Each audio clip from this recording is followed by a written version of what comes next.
sikat na content creator ang ngayon ay haharap sa kasong legal matapos sa reklamo na ilang individual na sinasabi na abuso ang kanilang privacy. Ang vlogger si Aaron ay nakusahan ng paglabag sa Republic Act No. 10173 o ang Data Privacy Act of 2012. Isang batas na puprotekta sa karapatan ng bawat individual, partikular na sa kanilang pribadong buhay at impormasyon.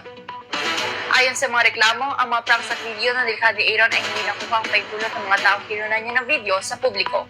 Ilang sa mga pranks na ginawa niya ay bigla ang paglapit sa mga tao, pag-akbay sa kanilang mga balikat, at pagbibiro ng mga senaryo naglalaman ng mga panganib at sitwasyon gaya ng peking hold-up. Ang mga pranks na ito ay nagdulot ng takot at pagkabahala sa ilang mga biktima na hindi alam na sila ay kinukunan ng video. Isang biktima na nakatagpo ng sarili sa isa sa mga controversial na video ang nagsalaysay ng kanyang karanasan.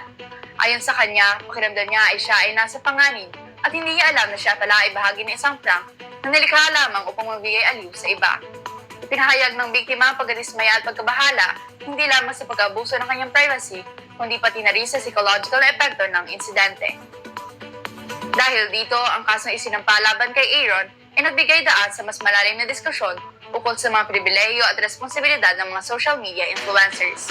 Ayon sa mga eksperto sa batas, ang hindi pagkakaroon ng paitulot mula sa mga taong kinukunan ng video ay isang uri ng paglabag sa privacy na pwede magdulot ng legal na kahihinatnan.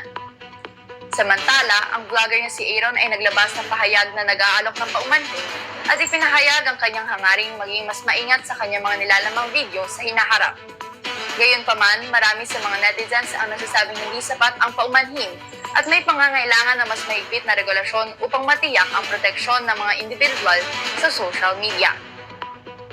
Ang kasong ito ay nagsilbing paalala na hindi lamang ang mga content creators, kundi pati na rin ang mga social media influencers ay may responsibilidad sa pagprotekta sa karapatan ng bawat isa, lalo na sa paggalang sa kanilang privacy.